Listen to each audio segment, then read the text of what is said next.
Excess and obsession given repulsive form. Fulgrim is one of the greatest servants of the chaos god Slaanesh. He is a defiler of nobility, a serpentine spitter upon oaths, a sadist, an Epicurean, and an artist of the grotesque. And there are no extremes to which he will not slither. Hello there. What an absolute treat we have for you in this video. We're going to take on painting the exquisite demon Primarch of the Emperor's Children, Fulgrim. I cannot wait to jump straight into doing this. Just like the Emperor's Children, I'm going to forego patience and dive straight into it. The paints we'll be using are on screen now. You can also find the paint list in the description below. As you can see, I've used quite a few paints to tackle this project, so just take your time to familiarize yourself with the list.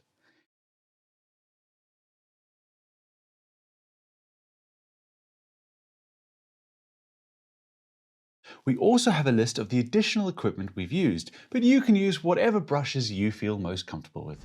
If you're new to painting or want to brush up on your skills, you can check out the Citadel Color Painting Essentials playlist to learn all about our paints and techniques. I've assembled Fulgrim into 4 sub-assemblies. These are the lower torso, wings, upper torso, and the head. For all of these, I have undercoated them with Grey Seer spray. Right, let's get painting. Okay, I'm going to start with the purple on the snake body first. For this, I'll use Magos Purple and thin it out with contrast medium to a 1:3 ratio and apply over all the areas that I want to be purple. If you're unsure as to what these areas are, just look at the box art and construction manual for reference. The last couple of pages of the manual have some awesome photography for you to check out. Generally, I'm looking to pick out the underbelly of the snake torso, the scales on top and the fins along the side. Once I've covered everywhere that I want to be purple, I'll wait for this layer to dry and then I'll do more, building up the color towards the sides like the box art. Don't forget to pick out the webbed areas and scales as well.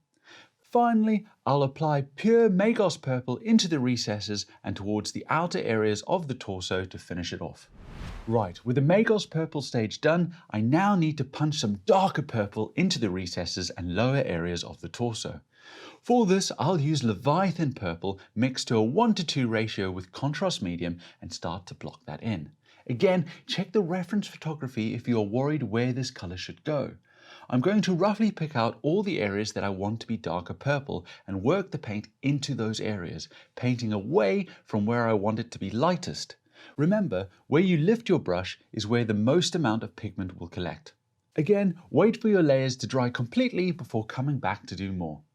I'll work my way towards using pure Leviathan Purple in the deepest recesses in order to add some real depth to the skin. I'll also pick out all the spikes with pure Leviathan Purple as well. Phew, now that my purple skin work is done, I need to give it a highlight and try to replicate that awesome glow on the belly that I can see on the box art. So in order to do this, I'm going to thin out our base color, Grey Seer, with Lahmian Medium to a 1:3 ratio and gently glaze it over the raised areas of the underbelly, nearest the wound detail. When glazing like this, try not to paint the same area repeatedly. This will cause you to create texturing. So wait for your layer to dry before coming back to do another. Build this up slowly to create a glow effect. Once that is done, I'll then do a traditional edge highlight over the raised folds of the skin. A good tip here is to use a brush with a nice sharp point like a medium layer or small layer brush for this.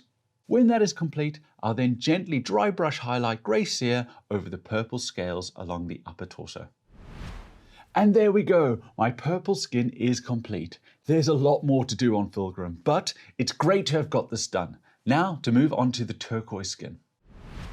Right, so in order to do the turquoise skin, I'll follow the same process as the purple skin and block all the areas that I want to be turquoise first.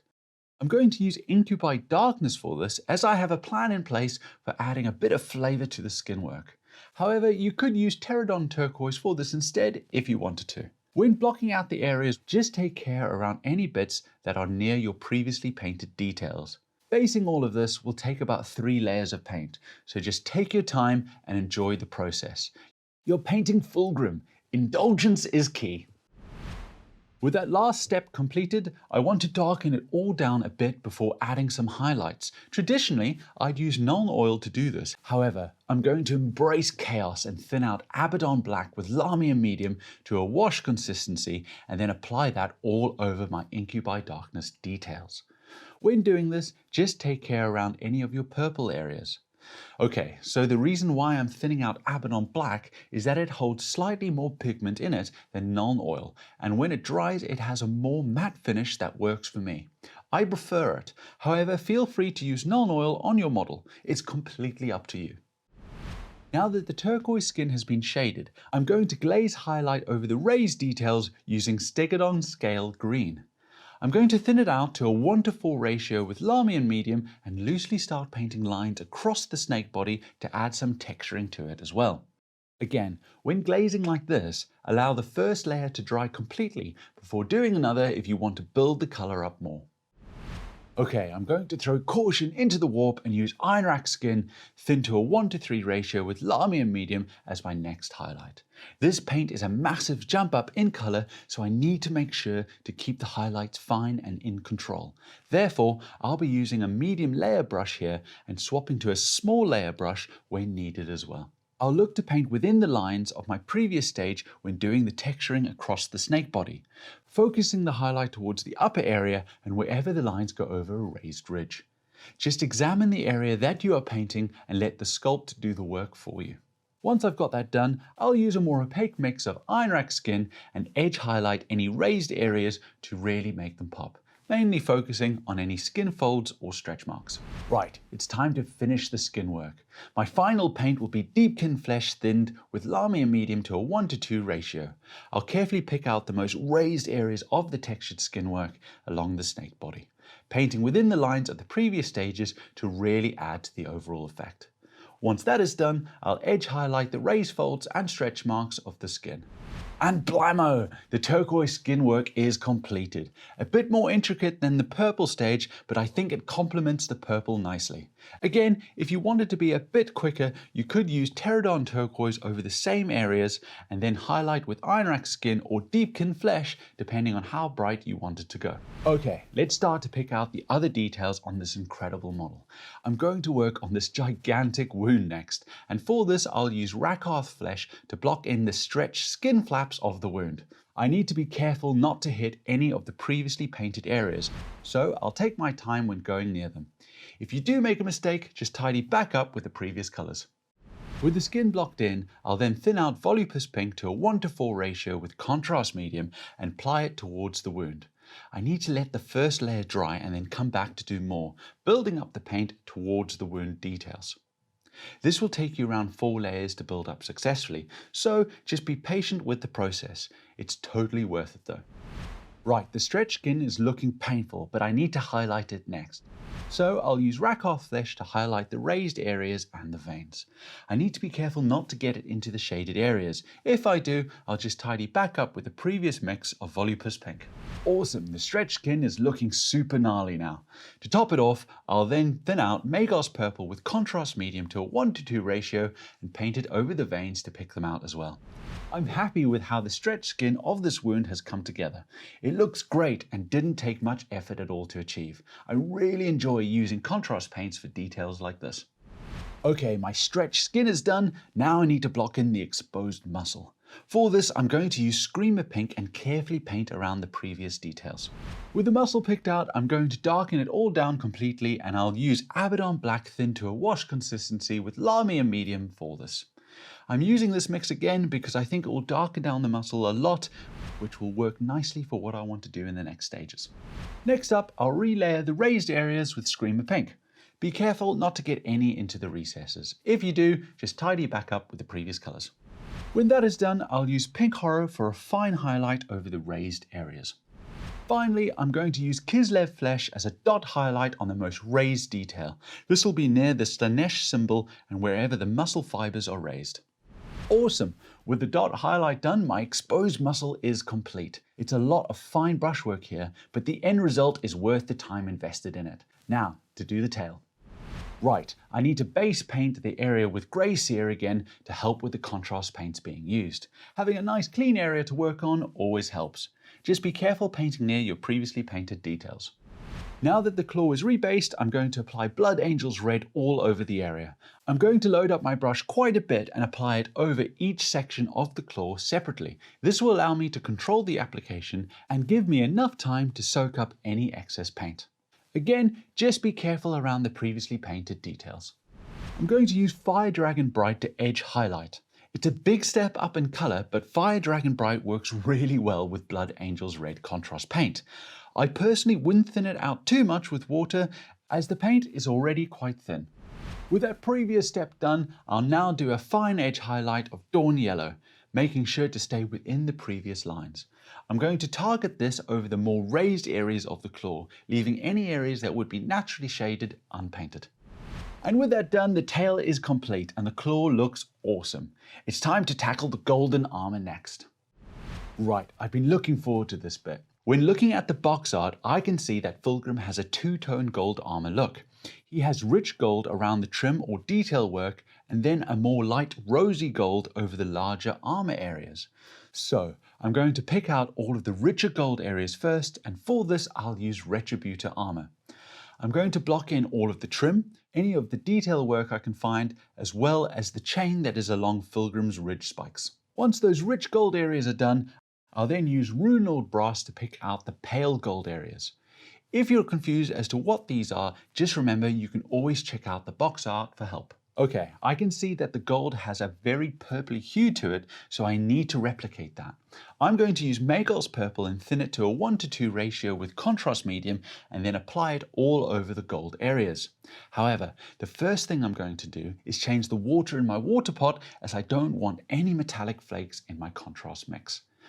When covering the gold areas, just watch out for any pooling, as these will leave stains and tide marks. If you do notice any, paint over the whole area with the base color and then reapply the Magos Purple mix. This will keep it consistent. Okay, I now need to do a deep recess shade, and for this I'll thin out Leviathan Purple with contrast medium to a 1:1 ratio and apply it into the recesses of the armor. Take your time with this step, as even though Leviathan Purple has been thinned, it's still very pigmented. I would use a small layer brush for this as you make your way around the armor recess shading. The armor is starting to come together nicely now. However, it's looking a bit flat and I need to rectify that. So I'm going to thin out Retributor armor with Lamia medium to a 1:3 ratio and glaze it over the rich gold areas, focusing the highlight towards the raised areas or places that would naturally catch the light. If you get any of this into the recesses, quickly wash off your brush and clean it away with wet bristles. If you're quick enough, this will work quite well. If not, then just repaint with the previous stages. Next up, I need to do the same glaze highlight for the pale gold details. So I'll thin out Runelord Brass to a 1:3 ratio with Lamia medium and glaze it over the raised areas or places that would naturally catch the light. With all that glazing completed, I now need to do some traditional edge highlighting. Come on! And for this, I'll use Stormhost Silver to pick out all of the edges of the rich and pale gold armor. Been looking forward to this. I'm going to use a small layer brush with a fine edge to make sure to keep it as thin as possible. This will help to make the armor look hard and sharp and really sell that metallic effect. That's all of the gold done, and it looks awesome. The two-tone effect is really cool and I can't wait to see it on the rest of the model. Next up, I'm going to paint the silver details. Okay, for the silver details, I'm going to carefully pick out the working metals with Iron Warriors Silver, taking my time to try not to get it onto the previously painted areas. The last step on the metallics will be to edge highlight the silver details with Stormhost Silver. And there we go, all of the metallics have been painted and they look great. I'll clean out my water pot again just to avoid those pesky metallic flakes, and then I'm going to crack on with getting the gemstones painted. Here we go, it's time to do the gemstones. I've held these off until last as they are a nice little flourish to end on. I personally love painting gemstones, jewels and eye lenses. Anyway, enough about me, let's get painting. I'm going to use Stegodon Scale Green to block in all of the gemstones. As always, just be careful around the previously painted details. With the base color blocked in, I'll now shade the gemstones with Abaddon Black that has been thinned to a wash consistency with Lamia Medium. When doing this, try and keep it darker towards the top right of the gemstone. So paint up and towards that spot. Remember, where you pick your brush point up off the model will be where the most amount of pigment is left. Now that the gemstones are shaded, I'll relayer them with Stegadon Scale Green, starting roughly around 3/4 of the way up and paint downwards towards the bottom left-hand side. This will leave a nice dark area in the top right of the gemstone. Next up, I'll layer Sotek Green slightly further down than the previous stage and work it towards the bottom of the gemstone. If you've completely covered your previous stage by accident, don't worry. Just go back over it with the previous step. Keep your paints thin so you don't build up any unwanted texture. Right, I'm getting towards the business end now. I'm going to use Baharoth Blue and paint it along the bottom area only. I'm keeping these paints nice and thin so they can sit on top of each other nicely for me as well. If I've done it right, I should start to see a nice transition from all the colours. Finally, I'm going to edge highlight White Scar around the bottom edge and just slightly at the top right hand side as well to finish it off. The top right hand highlight will act as a nice reflection light to really sell the effect. And with that last step done, the first section of Fulgrim is complete. That was so much fun to do. Whammy! What an absolute ride that was. I'm really chuffed with how the purple and turquoise skin areas turned out. Remember, if you want a potentially quicker way to paint the turquoise, I'd use Pterodon Turquoise and highlight with Iron Arc Skin and Deepkin Flesh, depending on how bright you want it to go. Okay, let's jump straight back into it and do the wings next. These showstoppers look like they're going to be a lot of fun to paint. When looking at the box art, I can see that the wing limbs are a slightly different shade of purple to his snake body. So I need to change up my approach here. Therefore, I'm going to use Slaanesh Grey to base the wing limbs. I'll paint to just before the knuckly area. Remember to keep your paint thin and build up coverage in layers for a smooth finish. Right, Slaanesh Grey is working really nicely here, but it's a bit drained in life. So I'm going to thin out Bugman's Glow with Lahmian Medium to a wash consistency and then apply it all over my previous stage. As always, watch out for pooling and soak up any of the excess paint with dried bristles. Okay, there's a lot going on in this next step, so I'm going to break it down into small sections. I need to do the knuckles and the fingers between the wing membranes. I'll use Naggaroth Night here and apply that over these areas as a traditional base coat. Next up, I'll thin Naggaroth Night to a 1:4 ratio with Lahmian Medium and glaze a nice transition between the knuckle and lower limb of each wing. Build this up with multiple layers and remember to let a layer dry completely before doing another. Finally, I'll then recess shade the lower Slaanesh Grey limb with the same glaze mix. This will work nicely with our Bugman's Glow wash to push the definition of the Slaanesh Grey limbs a bit more. Right, that stage was intense. Nice and simple now, I'm going to relayer Slaanesh Grey over the lower limb, leaving the upper wing knuckle and fingers alone. I'm looking to pick out the raised muscles, leaving the previous colours in the recesses. Next up, I'm going to thin out Pallid Witch Flesh with Lahmian Medium to a 1:2 ratio and apply it over the raised muscles.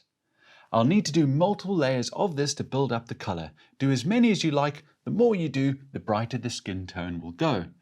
Don't be disheartened if it looks a bit chalky. Our next step will tie it all together nicely. Finally, I'm going to thin out Magos Purple with Contrast Medium to a 1:3 ratio and glaze it over the entire area to pump some colour back into the skin and tie it all together nicely.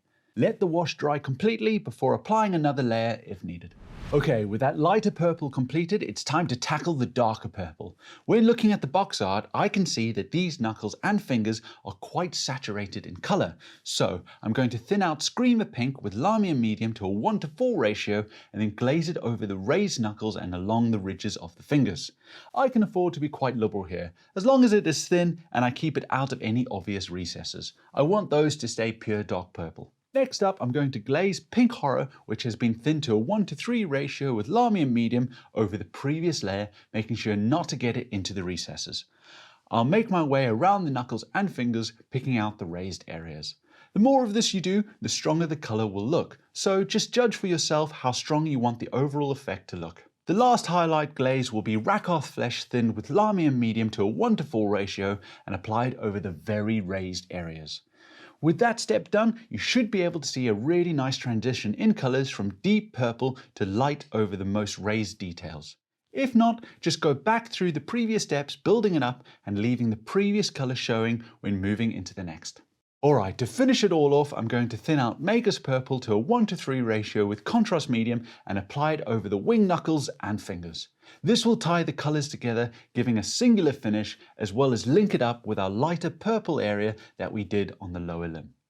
And that's the purple details of the wing completed, a slightly different way of tackling purple than the lower snake body. Next up, it's the turquoise areas of the wing. I need to paint the turquoise wing membrane next, and for this I'll be following the exact same turquoise recipe that I did for the snake body. So let's crack on with it. Just for a bit of fun, I've thrown in a quick glaze of Pterodon turquoise thin to a 1:3 ratio with contrast medium over the membrane. This will tie all of the colours together nicely, as well as just slightly change the hue for a bit of separation from the lower snake body. With the turquoise wing membranes completed and looking awesome, I went ahead and painted the flayed area the same way as the lower snake torso. So that was Rakarth flesh base with thin layers of Volupus pink to build up the bruising. I then picked out the wing spikes with Leviathan purple and finished this sub-assembly by painting the armor following the exact two-toned gold and silver recipe as before. If you want to catch up on these, just jump back to that section of the video. With the lower body and wings completed, Fulgrim is really starting to materialize now. Next up, I'm going to jump straight into tackling the upper torso. There's a lot of armor here with sharp lines and fine details. That means edge highlights and more edge highlights. I can't wait to get started. Let's crack on with the upper torso. I'm going to pick out the black undersuit first, and for this I'll use Corvus Black to base these details in. I can afford to not be super neat here, as everything else will be painted over later on. You'll find the undersuit details around the abdomen, lower back, upper back, around his neck, and on his arms as well. With those details picked out, I'll then wash them with Nuln Oil. Just watch out for any pooling and soak it up with dry bristles. Once the shade is dry, I'll then pick out the raised details with Mechanicus Standard Grey, making sure to leave the previous colours in the recesses. Take your time with the step and try to use the point of the brush to gently glide along the edges for a sharp line. With that stage done, I'm now going to use Administratum Grey as a spot highlight to pick out the most raised details of the undersuit. Next up, I need to pick out the dark studded leather that we can see on his upper torso. For this, I'll base paint these areas with Abaddon Black, just taking care where it's next to my previously painted areas. I'll now edge highlight the leather with Incubi Darkness to give it some nice definition all around it. I'll try to keep the line small and in proportion with the detail. If your line is a bit too thick, don't worry, just cut back in with Abaddon Black to tidy it up. Finally, I'll do a fine edge highlight of Deepkin Flesh within the lines of the previous stage in order to give it a nice transition in colour. Again, take your time with this process and make sure to keep your line nice and thin. I'd advise using the point of your brush for a bit more control. And there we go, the dark leather and the undersuit area is complete and looks awesome. The torso is really starting to come together nicely. Next up, I need to paint the light purple skin areas. For this, I'll use the same Slaanesh Grey recipe that I did for the wing limbs. So we're going to quickly fire through this section. If you want a more detailed look, just jump back to the wing section of this video.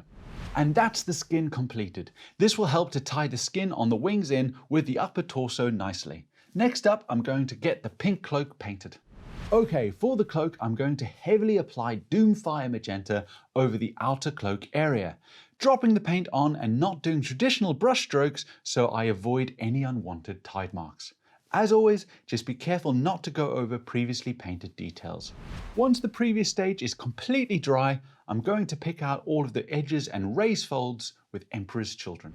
To finish off the outer cloak, I'm going to do a fine edge highlight with the well-named Fulgrim Pink and paint within the lines of the previously painted highlight to really make the cloak pop nicely. Right, with the outer cloak done, I need to do the inner cloak, and for this I'll rebase the area with Grey Seer. Just take your time here when going near previously painted details. From looking at the box art, I can see that there is a pink shade in the recesses of the inner cloak. So, in order to replicate this, I'll thin out Doomfire Magenta to a 1:4 ratio with contrast medium and apply that into the recesses and folds of the inner cloak. If I make a mistake here, I can just tidy back up with Grey Seer. Lastly, I need to highlight the raised folds, and for this I'm going to use Corax White. So I'll just make my way around the details, picking out the raised edges and folds here. As always, try to keep your edge highlight thin and in proportion with the detail that you are painting. Brilliant, that's the pink cloak done. Doomfire Magenta works really well here to punch some vibrant colour into Fulgrim's upper torso. Okay, it's time to pick out all of the armour again. We're going to fire through this nice and quickly, but please go and watch the beginning of the video in case you want to see how to do the armour in more depth again. Highlights, so many highlights. I can't wait to get going. Once you finish blocking in all of the armor with the two-tone gold, pick out the Demon Blade and Whip handle with Retributor armor. Then swap to Iron Warriors to pick out the handle of the other sword and the whip, and finally the working metals. Once all that is done, base coat the two sword blades and the wings on Fulgrim's chest with Runefang steel. Awesome, that's all this torso armor completed and looking nice and shiny. Remember, when highlighting armor, you want to try and keep your edge highlight thin so the armor looks hard and sharp. Right, I'm going to move on to painting the weapons next. The first thing I need to do is wash the light silver areas of the blades with Nuln Oil. I just need to be careful not to get any on the gold details that I've done already. Once the previous stage has dried, I'm going to apply Aethermatic Blue that has been thinned to a 1:2 ratio with contrast medium over the blades, collecting the paint at the hilt. While that first layer is drying on the blades, I'll paint the upper section of the emblem on the chest as well with this mix. Finally, I'll do another layer of this mix on the blades, painting towards the hilts again. Right. Next up, I'm going to carefully apply Pterodon Turquoise into the recesses around the hilt and the power nodes. I'm using a small layer brush for this just to stay in control a little bit more. I'll then apply Pterodon Turquoise into the recesses of the Aethermatic Blue areas of the chest emblem. Next up, I'll thin Magos Purple with contrast medium to a 1:2 ratio and paint the upper section of the Demon Blade, painting towards the tip, and then finish off by painting the lower section of the emblem on the chest. This two-tone blue and purple effect on the blade and emblem looks really cool. I need to edge highlight the blades next, and for this I'll use Stormhost Silver. Again, just try and keep your edges as thin and neat as possible in order to really sell the effect of the metal looking hard and sharp. Right, almost there. I need to change the water in my water pot first though. Once that is done, I'm going to pick out the sword handles with Doomfire Magenta. Doomfire Magenta is a very pigmented contrast paint, so just be careful around your previously painted areas. Lastly, I'm going to edge highlight the previous step with Fulgrim Pink just to finish it off. Okay, with the swords picked out, I now need to paint all of the gemstones that I can find on the upper torso and the wings. If you need a catch up on how to do this, just jump back to the start of the video to follow the recipe. Boom! Torso done. This subsection has been such a joy to paint. I absolutely love painting the two-tone gold look of the armor and painting the swords. Okay, we're on the home stretch now with Fulgrim. It's all starting to come together, so let's not lose our heads. All right, Ferris, with the final hurdle.